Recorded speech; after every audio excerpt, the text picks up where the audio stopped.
Johnny walk? What do you mean? And he went, the whole, why is he walking like Johnny? I'm like, who the fuck is Johnny? And he's like, the killer guy with the sword and the mask. I was like, right, firstly it's machete. Secondly, it's a hockey mask. It's Jason Voorhees. How he...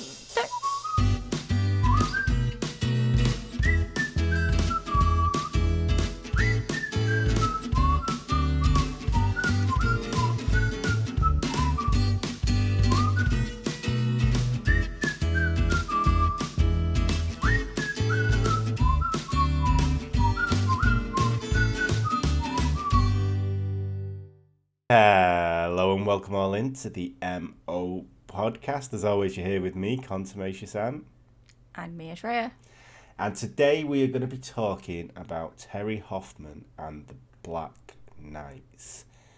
So anyway, before we get into it, we all know that the algorithm is a mythical beast that we need to feed it with subscribers and likes. So please, if you would like and subscribe, we would be very appreciative because it'll push us up the algorithm.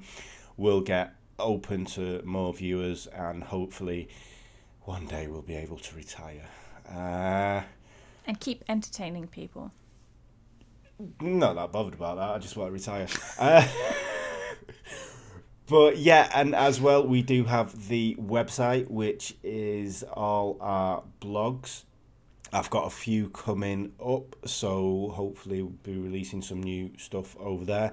But as always, it has our podcast embedded on there, and that is the mopodcast.co.uk. So go over, have a look on there, and you can always like the articles if you like them, which I hope you do. And comment saying they're shit if you don't. Yeah, prefer not to have that because I am a delicate soul and don't take negativity well, so please don't. By 1971, Hoffman was on her second husband, that one that she married 4 months after divorcing the first husband of 15 years. See, 15 years is a long time, though. It is. That's a long time to get sick of somebody as well. Like, she's been married for 15 years. I don't even miss him. I don't even miss him because it's been so long. That's it. I'm done. I'm bored. And 4 months later, this guy is exciting. I like this guy. Yeah. I think it seems quite reasonable. Indeed, yeah. Now, Glenn Cooley, that was his name, was one of Hoffman's students who she claimed to have gotten off drugs with her teaching. And while her first husband, John Wilder, who married her when she was 15, was losing interest in Hoffman, she also tried her hand at cradle robbing because Glenn was 13 years younger than Hoffman. And how old was she at the time? He was 21 when they got together, so she would have been 34. Yeesh. And I felt like a cradle snatcher when I was 26 dating a 21-year-old. Yeah. Yeah. Now, there is no evidence that the two were having an affair, but considering the timeline and what we'll go on to discuss within this cult, it's a fair assumption that everyone was just knocking boots with everyone else. That's not atypical cult behaviour. Indeed. They just get into a circle and roll around on each other, don't they, really? Yeah, it's like when you apply to join this cult, job description, orgies, mandatory. That's it. Click the link in the description and you can join our cult. Your cult. I'm rolling around on the floor with you. And I'm not sure whether I catch jaundice or syphilis. Oh. I mean, I'd need at least 2 other people to help me up, I'll be honest with you. Getting to that age now. And that is why you need lots more extra jewellery. Dude, it'll protect me. It will. Not rising to it. I'm going to start making it. And I'm going to brand it the MO Jewellery. Sure. The slip of the tongue. We're going to do necklaces. We're going to do bracelets. Do them big chunky rings. And it'll be all MO Jewellery. Yeah. In fact, I think we could branch out into neck scarves. Since you're all about that, we can make, but it'll actually still say the MO Jewellery on it. So we can make neck scarves jewellery. Just a black one with a chain on it. Yeah. Oh, watch this space. I was going to make t-shirts, but fuck, I've just had an ingenious idea. So, Hoffman and Cooley had 5 happy years of married bliss until 25-year-old Glenn Cooley started having second thoughts about the cult and his marriage to Hoffman. Oof, that's not a good idea, even if you're not in a cult. Yeah. Although she did acquiesce to his request and she filed for divorce on November the 24th, 1976. Everything was still amicable between the two, so much so that Glenn was still working alongside Hoffman in the jewellery business. And on the 27th of January 1977, their divorce was granted. Did she have to give back the rings and the jewellery from their wedding day? I'm assuming they had wedding rings. Well, we'll get into that. 5 days later, Glenn took a holiday to his family's cabin on Lake Grapevine, which is an actual lake. I don't think that's where Marvin Gaye got his inspiration from. But why do all Americans' parents have fucking cabins on lakes? They're either in woods or on lakes. Yeah, why? Is it like? And there's always some weirdo knocking about with an axe. If you get to a certain age in America, is it like the law, or in some states, particularly the ones that have lakes, that you have to buy a cabin on a lake? Because it's my parents' lake house. Oh, we're going to my parents' lake house. We're going to my parents' cabin. Well, fuck off. My parents haven't got a cabin. I think my parents haven't got a shed. Never mind a cabin. Like, I don't understand. Yeah. Like you say, it's setting you up for some sort of horror movie. Yeah. You know? As Nova would say, Johnny will get you. He meant Jason Voorhees, but it's an easy mistake to. Wow. That's what he said with the serial killer game. He said, "What's with that Johnny walk?" And I was like, "Johnny walk? What do you mean?" And he went, the whole. He said, "Why is he walking like Johnny?" I'm like, "Who the fuck is Johnny?"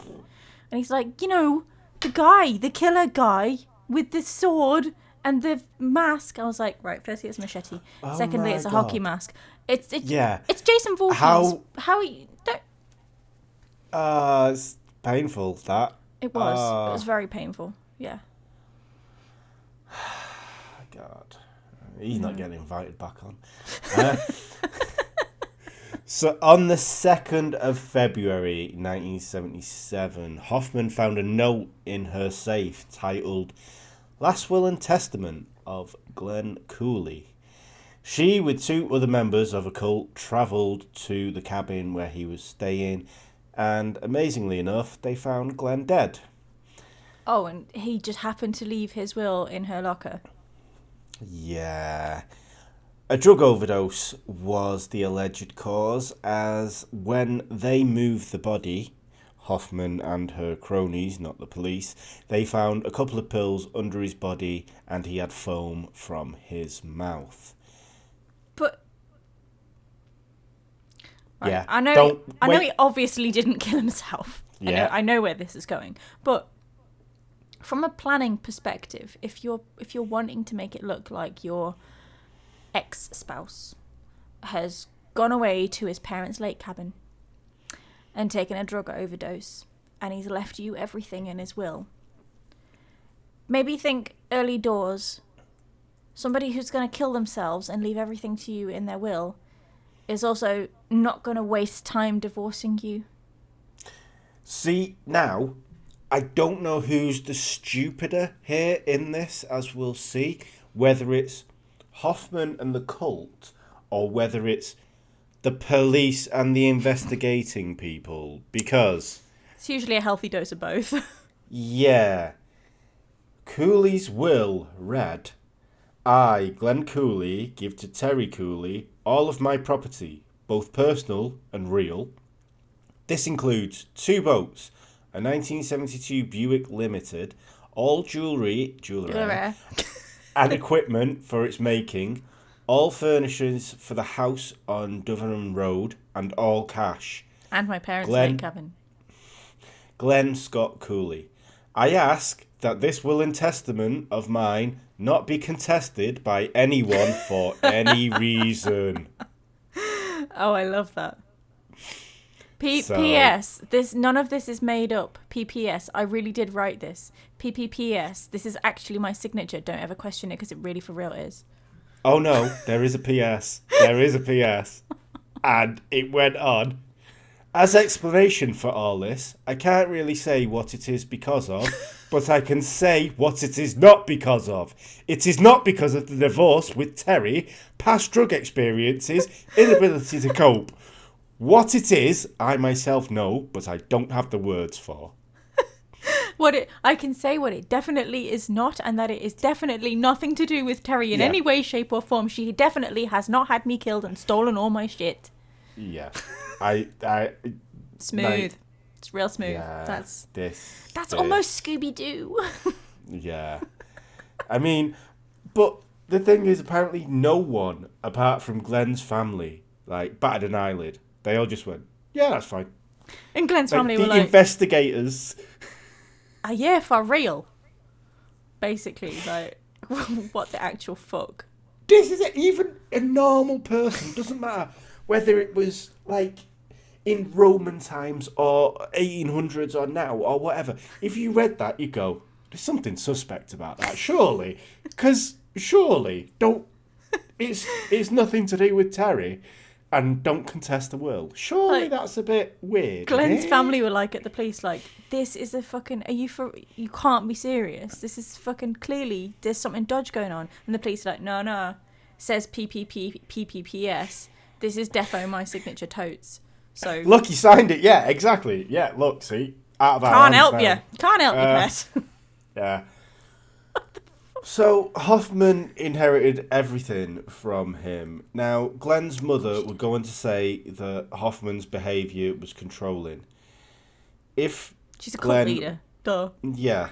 But if Glenn was visiting his mother for more than 30 minutes, Hoffman would either ring the house or drive over to the house and beep the horn outside. Rude. Yeah. How pussy was that guy? I mean, he was a kid, really. You know, he was 21, so... No, my wife's outside. I've got to go. She's in the car beeping the horn.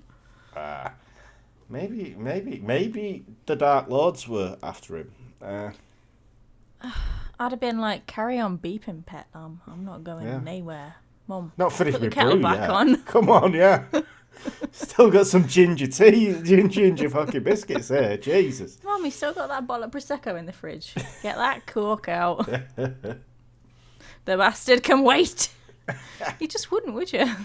No, not at all. But this is how you start a cult. You get people who know no better and tell them your way or no way. And also, a side note, as Joe Scott would do, tangent cam.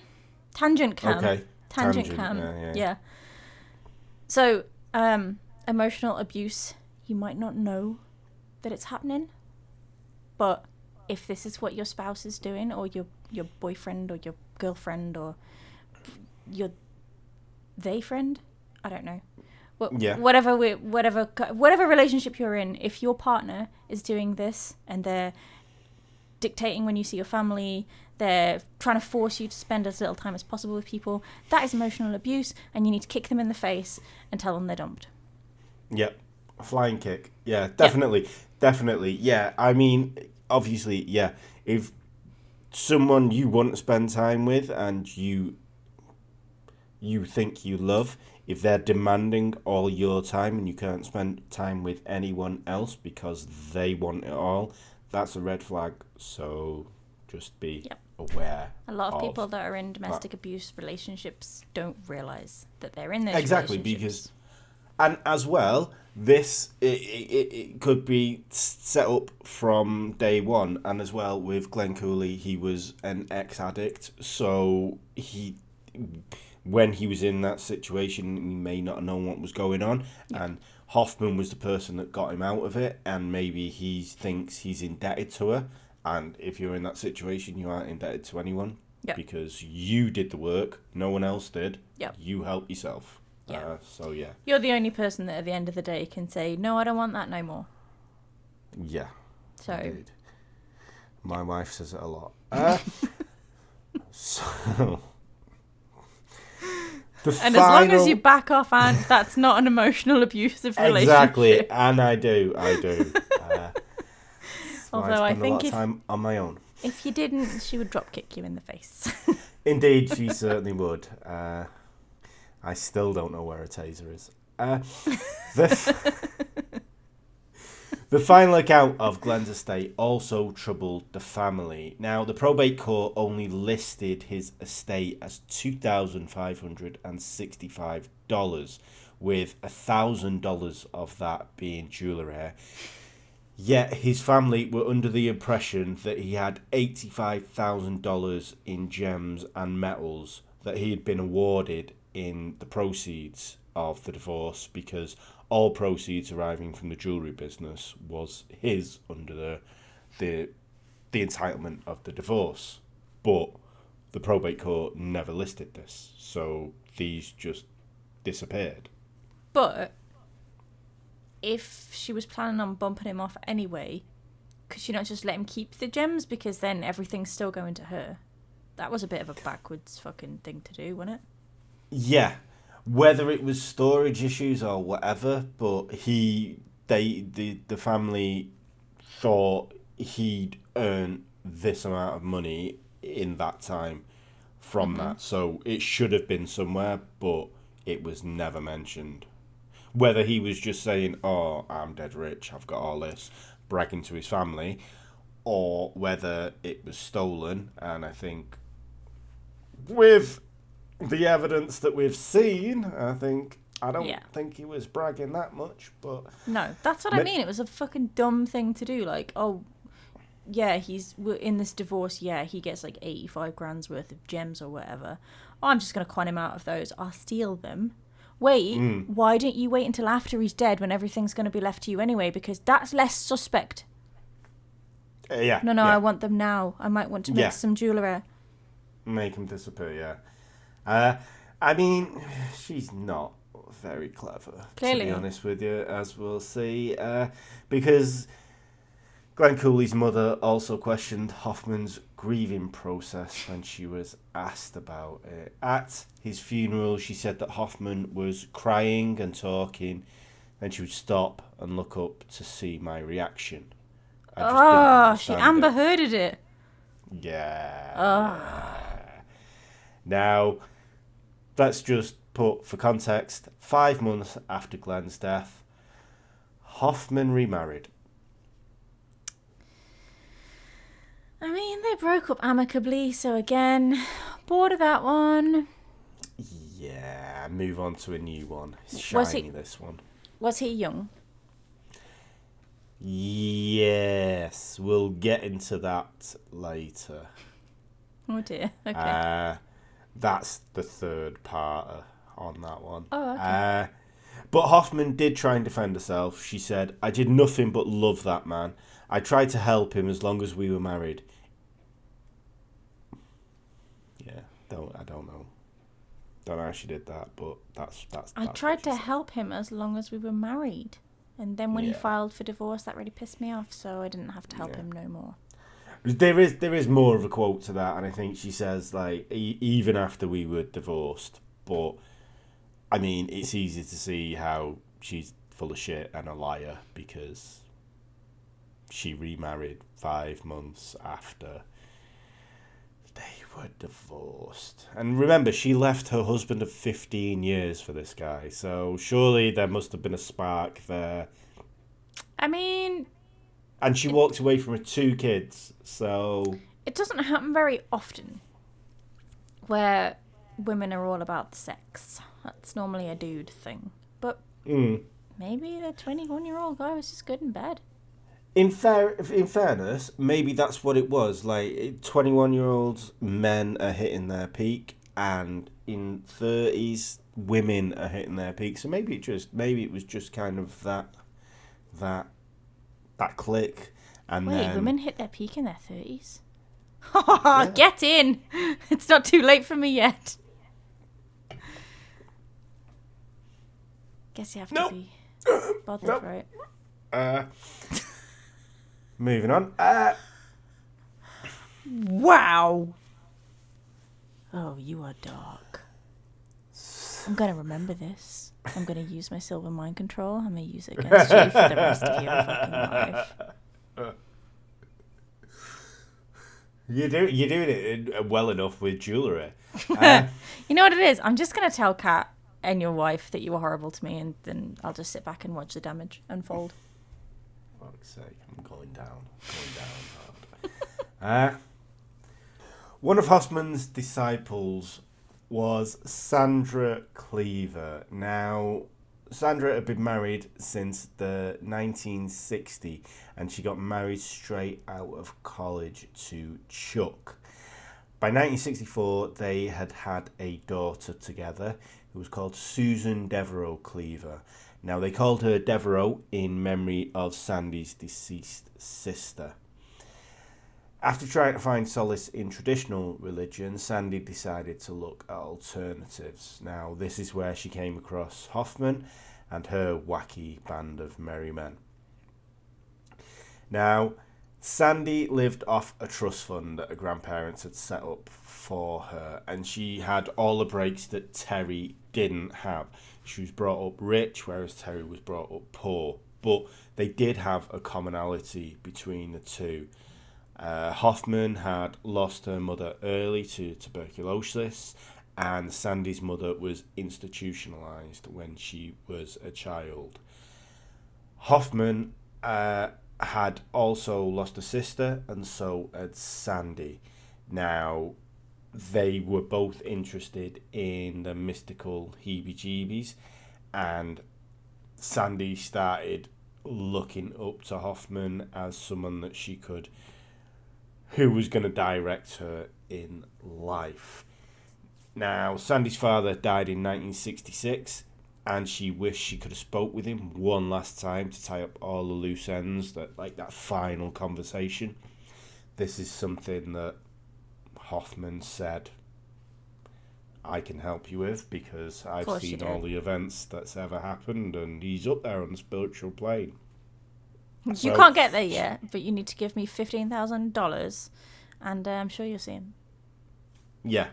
So she was already manipulating her. Yeah. And even though Sandy was married, she had a family, she was technically an orphan, and she actually fell back on her maid. That's how rich she was. Louise Wheezy Watson, who was 20 years her senior. Did she have asthma? Kind of saw her as a mother figure. I don't know why they called her Wheezy, because it doesn't... Louise, maybe? Wheezy, Louise, Wheezy. No, yeah, okay. I don't know, yeah. That would be awful. Yeah. I mean, it's better than if she had asthma, because that'd be kind of bullying, really. You wheezy bitch. I don't know, my middle name's Louise, and if everybody started calling me Wheezy, I'd be like, oh, getting a bit like... Fuck off. Yeah. And drop kick you all in the fucking face. So, all these things Hoffman would kind of use to her advantage. The fact that Sandy was an orphan, the fact that she didn't have anyone to kind of fall back on apart from this person that she technically paid to take care of her house. Now, the cult had a doctor who was based in Mexico, because why would you want to use a United States doctor who has been through 7 years of medical school when you can just find someone who has just been in a forest for a bit? The same reason that they decided that it was probably best to get the hotel doctor in our last episode instead of the real doctors. Indeed. Probably the same guy in this case. I think this doctor was a little bit better because he could diagnose illnesses over cosmic airwaves. All right, okay. Could he also diagnose a hangover? Yeah, he would. Yeah, or piss. Pretty much. Sorry, drunken state. Yeah, but he'd then prescribe pills for their metaphysical illness. The pills weren't morphine, were they? They actually turned out to be placebos, to be quite honest with you. Have some of these Skittles. I mean, pills. Could you have guessed? Sandy had a cupboard full, and as much as this started to worry Chuck, it wasn't that bad until Sandy started using this doctor to prescribe these pills to Devereaux, who was 6 years old at the time. Yeah, Chuck did go and get these pills tested, and they were actually a placebo, but the doctor wasn't really that bothered about the child taking It's the principle, isn't it? Yeah. It's not the fact that it was okay, it was safe in the end. Yeah. It was the fact that, no, what the fuck, why did you allow this to happen? It's more of the psychological issue that if you have an illness, you need to take pills that you think will make you better, that are prescribed by a man who is 2,000 miles away and thinks he can see you over that. That was what the doctor's issue was. He was like, she can take him till the cows come home, but there's something wrong here. I mean, that's technically like pharmacy online today. Without a shadow of a doubt, it really is, and they'll legitimately sell you antibiotics online, and not dodgy, like not on the dodgy, like not, it's not eBay or anything. It's like a legitimate pharmacy website, and they're like, yeah, okay, you think that you need antibiotics? Okay, well, just give us like 13 quid and you can have antibiotics. Yeah. It was like when we were going through lockdown, and if you needed a doctor's appointment, they'd go, can we do it virtually? It's like, no, not really. I think I have prostate cancer. Can you stick your finger up my arse virtually? I've been shitting blood for the past week. I mean, how's that going to work? If I turn around and bend over and just spread me cheeks like on the camera. Does Zoom cover that? Is that under their TOS? I don't know. I need a smear test. Can we do that virtually? Like, no. Fuck me. Yeah, there'd be a doctor that said yeah for that. And you know what it is? I hate them so much, I would probably sign up. It's like, you can do it virtually. You fucking put my name down now. Turns out to be just some dodgy bloke round the corner. Some truck driver from Leicester. It looks really good. Can you slap it? Oh, for fuck's sake.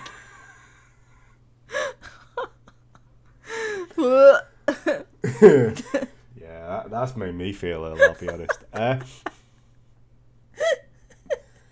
I'm also questioning the kinds of content that you look at when you're alone.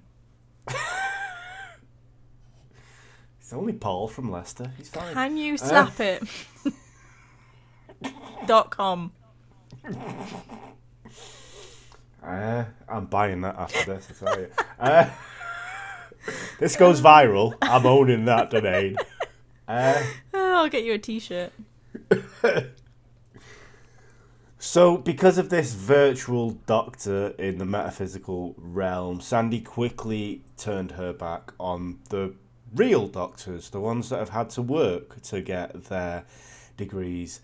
And Chuck literally, at one point, had to kidnap his own daughter, Devereux, to get her treated for scarlet fever just because Sandy was so adamant that she would not have real doctors looking at her. These fucking people.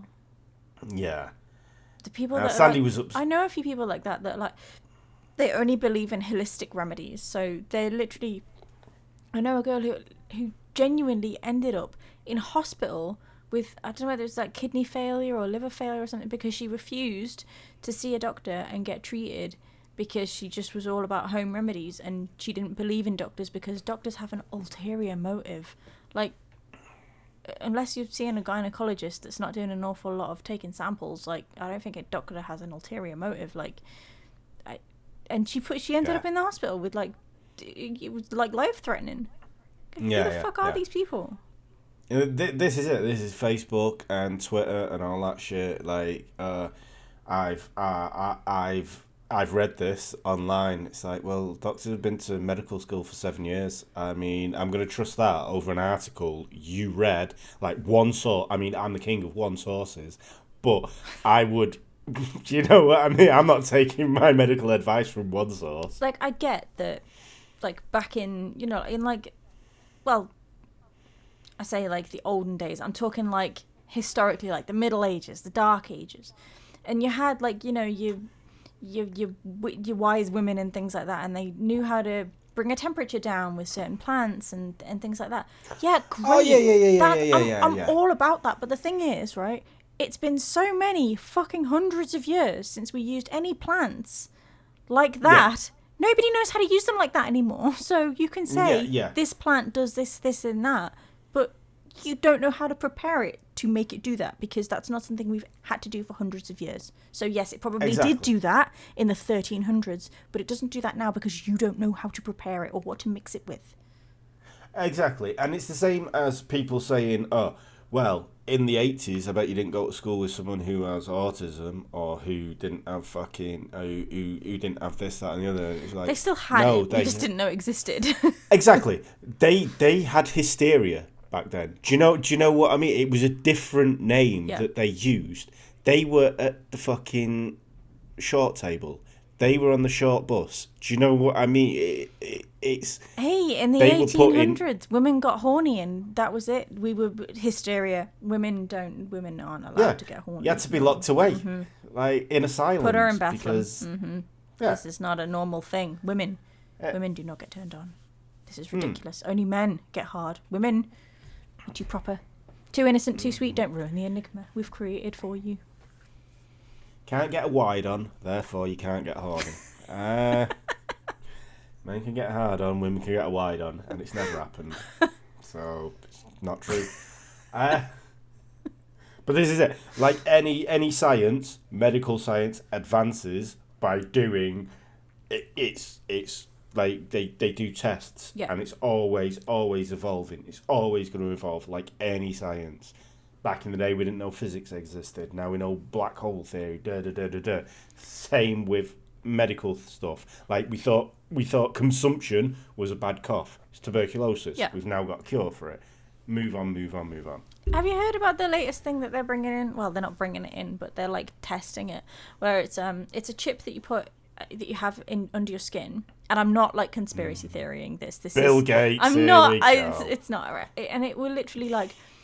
It'll take samples of your blood, tissue samples, like your heart rate, your internal body temperature, all this kind of different. It's got access to all this information and all these samples because it's inside your body, and then it will like basically, I don't know how it connects. It connects to the internet or something like that, and it will basically compare everyone else who's ever had these exact same temperatures or tissue samples or blood samples or whatever, and it will successfully diagnose, or like 80% diagnose what you have based on all the figures and all the data historically.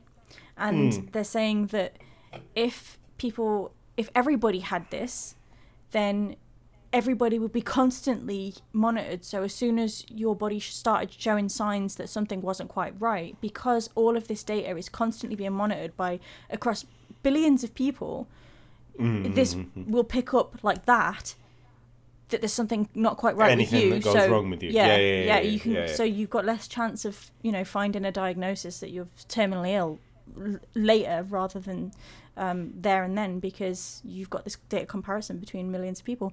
I'm all up for that. Stick a chip in me, baby. Yeah, get chips. I like chips ahoy. Yeah, and being able to just the whole pay by phone thing.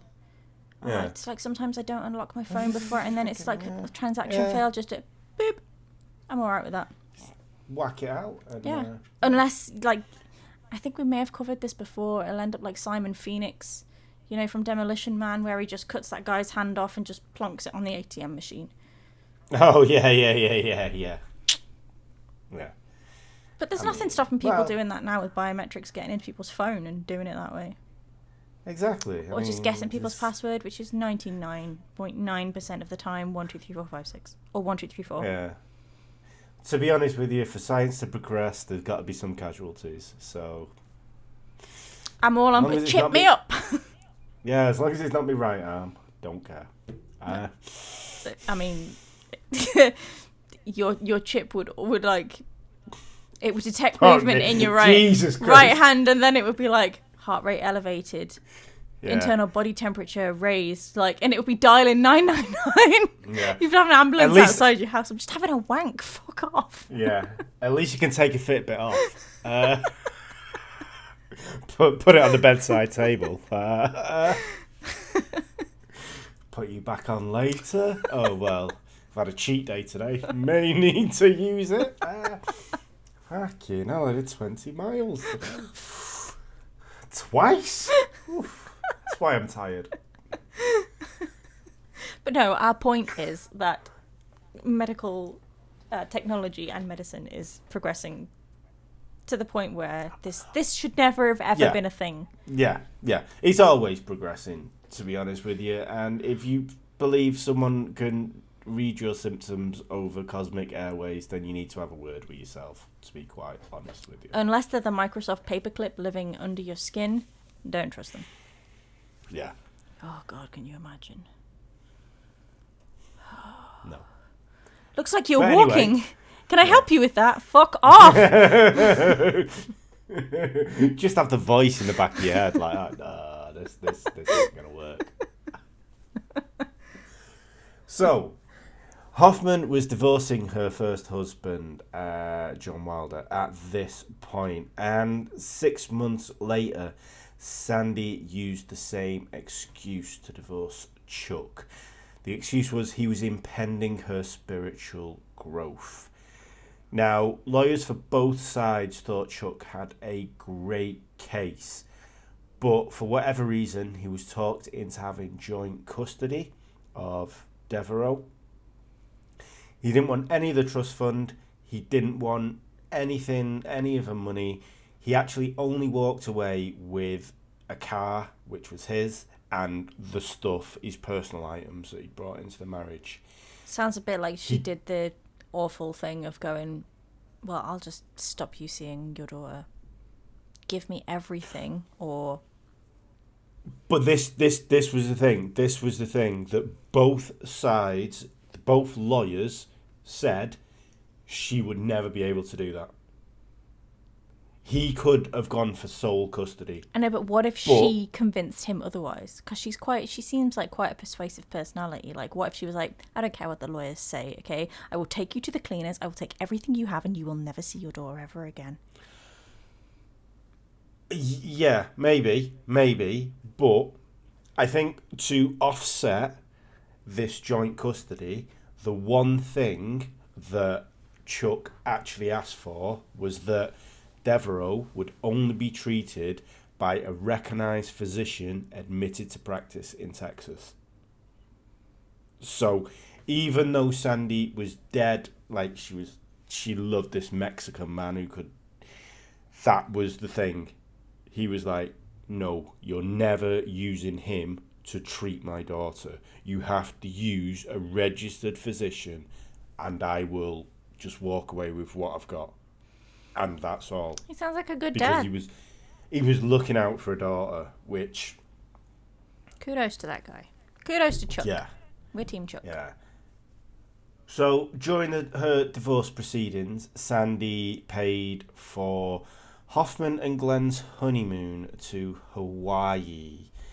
Now, she actually went along with them, and she took Devereaux, who, because it was during the divorce proceedings, she couldn't legally be taken out of state.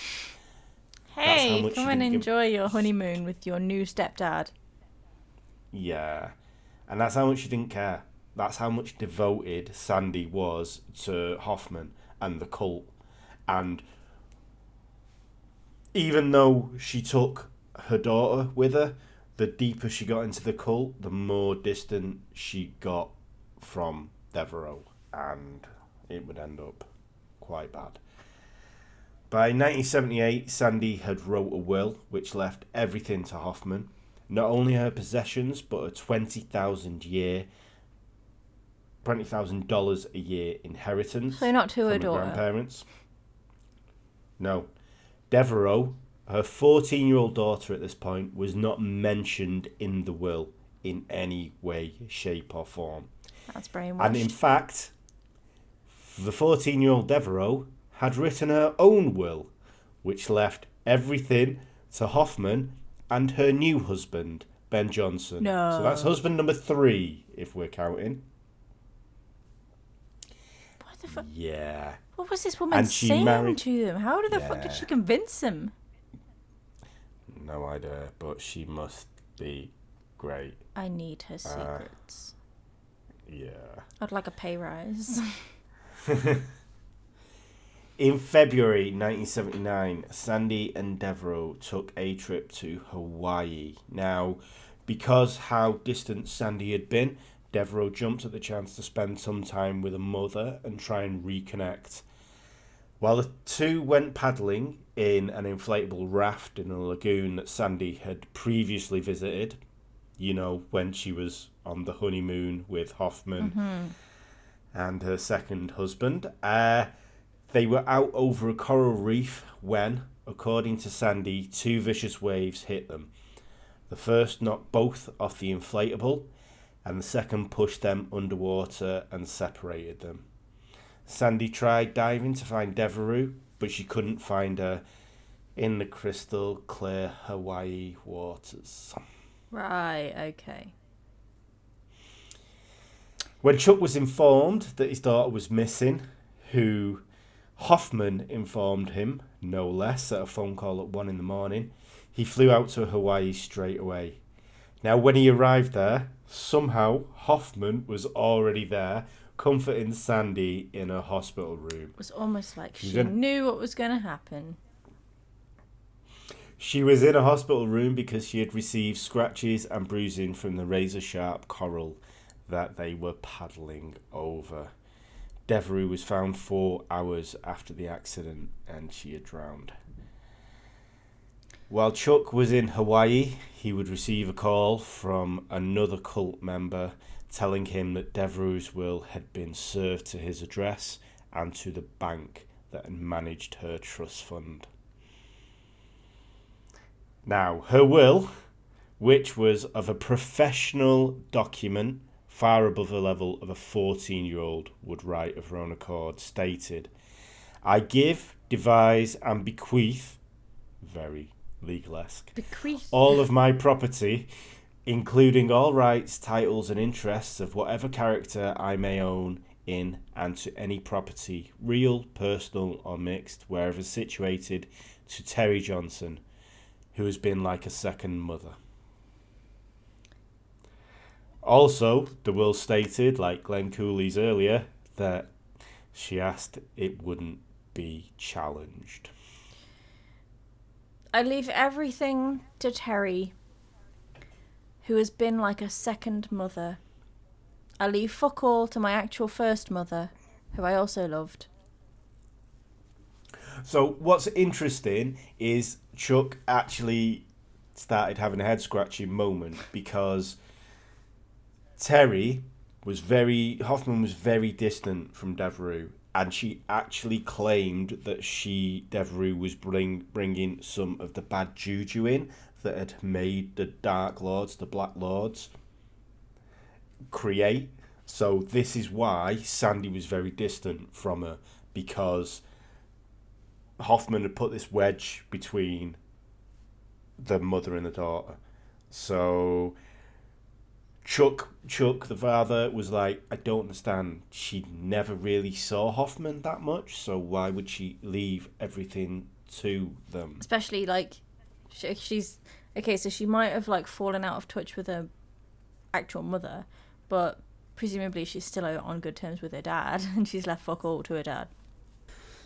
Amazingly for Hoffman and the idiots of her cult, they hadn't checked the law, and a minor can't legally write a will in Texas, which is kind of surprising considering they can get married and pregnant. But the will was invalid, and this wasn't really a win for Chuck because it did lead him to entertain the thought that we'd all realised at the beginning of this episode, that Sandy had maybe murdered her own daughter because of some nonsense that Hoffman had told her about Devereaux's energy. She murdered her own daughter because her mate told her that she was bringing nasty, bad men into a realm of existence that she couldn't even fucking see. Yeah. Sounds like reasonable behaviour. Yeah. Now, luckily enough, Sandy wasn't long for this mortal coil. So, 2 months after Devereaux's death, she took out a $300,000 life insurance policy. Guess who she made the beneficiary? Hoffman. And by the end of the year, she signed over her house to her.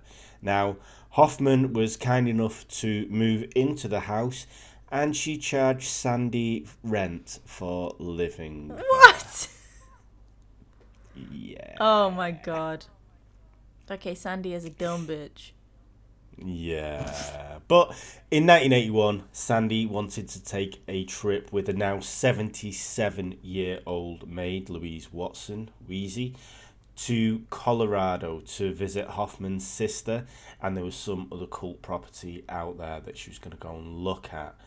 Now, this was in the Colorado Springs area, and on the 9th of September 1981, Sandy drove her and Louise off a mountain, and the car tumbled 500 feet into a ravine.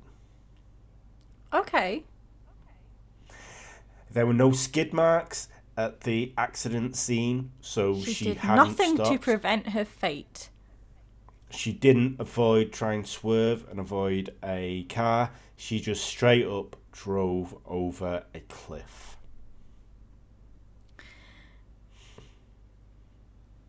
Do you know what it is? Yeah. I think I mean, there might be. I'm not sure, but there should be something in life insurance policies that say, if this person's killed themselves, their life insurance policy is void. So I don't know about the past, but I think nowadays there is some insurance policies that won't pay out over suicide, because if you have a terminal illness, especially now with assisted suicide and whatnot, they won't pay out. So maybe it's a recent that wasn't thing. a thing back. But to be honest with you, you could actually, back in these days, in the 70s, you could buy life insurance policies at airports. Oh, okay. From a vending machine. From a vending machine, I love it. Yeah, someone did it. Which may be an episode. And then blew up the plane. Okay. Yeah, so Hoffman again showed up double quick. 2 days after the incident, she was at the hospital claiming the bodies, as well as Sandy signing everything, all her assets, over to Hoffman. So had Wheezy, and although she had little compared to the trust fund baby, even though she had rubbing her no hands. reason to sign anything over to this fucking random stranger who she had nothing to do with, really. Yeah. But Hoffman was rubbing her hands, and she took it. Of course all. she did. But even though she cashed the life insurance check as soon as she could and got $300,000, Sandy's brother contested the will. Now, his attorney, James Barklow, who would become... in part 3, he is going to be a name we're going to remember. He claimed in documents that Sandy was controlled by the proponent's use of hypnosis, Pavlovian conditioning, and psychotherapy. What's Pavlovian conditioning? Dogs. Ringing the bell. Ring the bell. Oh, right, okay. And you eat the food. Got you. Right, okay. So, yeah. So basically, he was saying she only needed to say a trigger word and people would do stuff because they've been in hypnosis. That she'd hypnotized them and given them this trigger word. To be fair, she could have used hypnosis.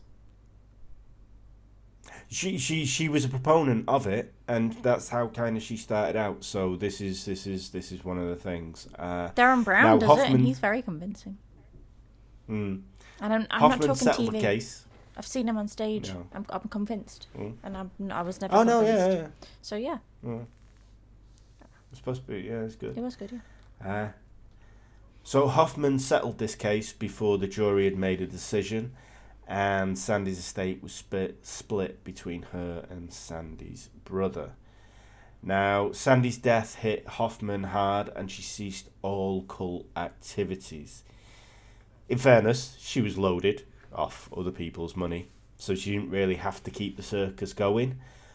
But this incident did not mark the death knell for Hoffman and her control over her little cultists. Because just like them dogs are going to salivate, idiots are still going to believe that Hoffman is the real deal. Now, if you can believe it, in the third part, there's another 5 people that mysteriously die. On that bombshell, this has been the MO Podcast with me, Contumacious Ant. And me, Atreya. Thank you all so much for joining us, and we shall see you back for part 3, hopefully. Bye. Bye. The MO Podcast. The MO Podcast. The MO Podcast. The MO Podcast.